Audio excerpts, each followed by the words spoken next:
रामनवमी पर नफरत का नंगा नाच। मौसम के बदलते मिजाज से परेशानी। पुलिस की गिरफ्त से दूर अमृतपाल। अब क्या करेंगे राहुल गांधी? नमस्कार, मैं रूपाली बर्वे और आप देख रहे हैं वेब दुनिया की खास पेशकश WD नाउ, जिसमें बात करेंगे सप्ताह भर की सुर्खियों की एक अलग अंदाज में।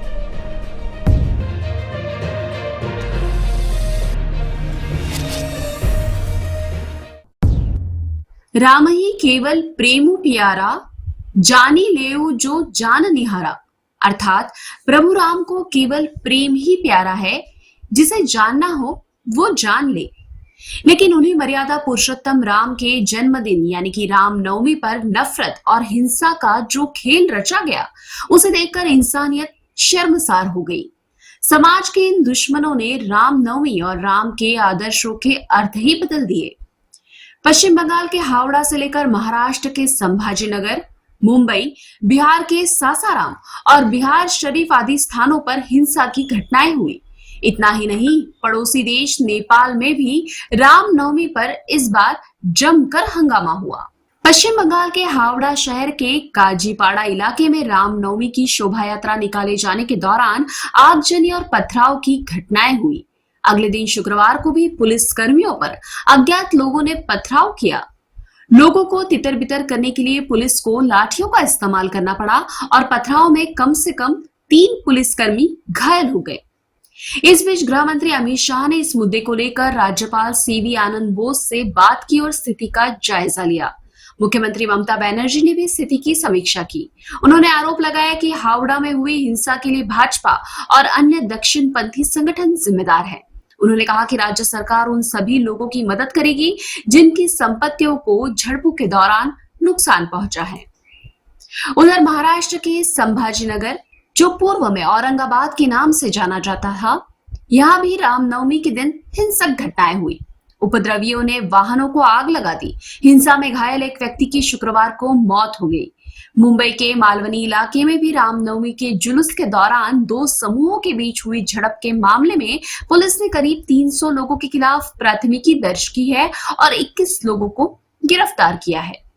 बिहार के रोहतास और नालंदा जिले के मुख्यालय क्रमशः सासाराम और बिहार शरीफ में निषेधाज्ञा लागू कर दी गई। सासाराम के शाहजलाल पीर, सोनापट्टी, कादिरगंज और नवरत्न पीर जैसे इलाकों में आक्रोशित भीड़ ने कई दुकानों और वाहनों को जला दिया।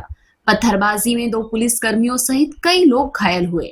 मुख्यमंत्री नीतीश कुमार के गृह जिले नालंदा के बिहार शरीफ में भी गगन दीवान, मंसूर नगर और नबी नगर में झड़पें होने के बाद धारा 144 लागू कर दी गई है। यहाँ 10 से अधिक लोग घायल हुए हैं।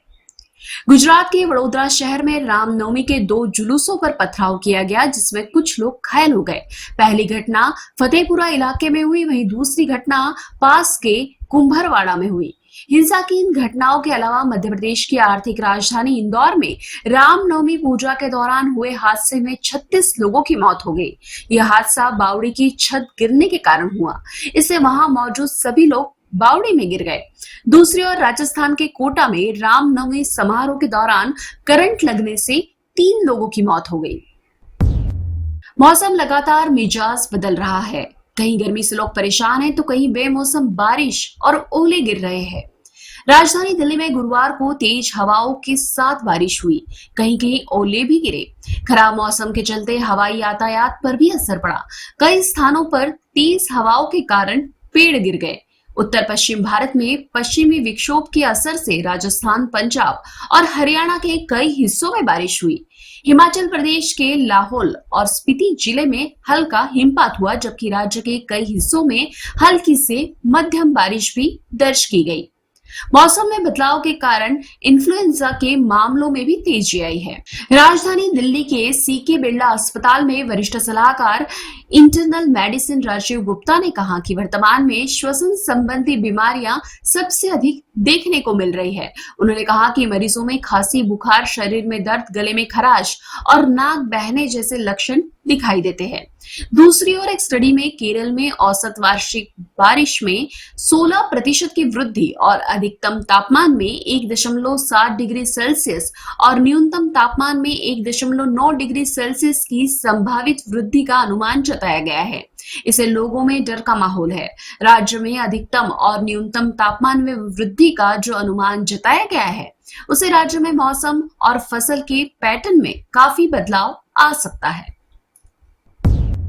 खालिस्तानी समर्थक अमृतपाल अभी भी पुलिस की गिरफ्त से दूर है। वहीं पंजाब पुलिस उसकी तलाश में लगातार छापेमारी कर रही है, लेकिन अमृतपाल है कि हर बार चकमा देकर फरार हो जाता है। होशियारपुर में उसकी तलाश के लिए ड्रोन की तैनाती की गई। वहीं पुलिस उसे डेरों और हर उस स्थान पर खोज रही है जहां उसके होने की संभावना है। दूसरी ओर अमृतपाल ने एक नया वीडियो जारी कर कहा है कि वो भगोड़ा नहीं है और जल्द ही दुनिया के सामने आएगा।